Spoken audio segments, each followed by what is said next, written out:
Hello YouTubers, in this video I'm gonna go over how I plant my tulips in my front yard. So obviously first step is get them bulbs from Sam's Club, Costco, anywhere, any gardening store.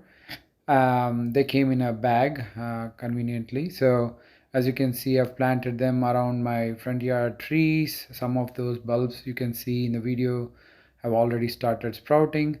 Make holes in whatever pattern you like, 2 to 3 inches deep, and then make sure to place the bulbs in there, the narrow portion pointing up. Fill it up with the garden soil.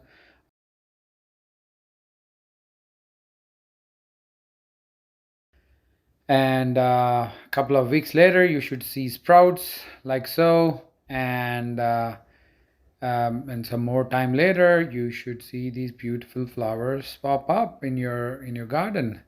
And interesting thing is, they bloom during the day, and they close up during the night. Some interesting facts.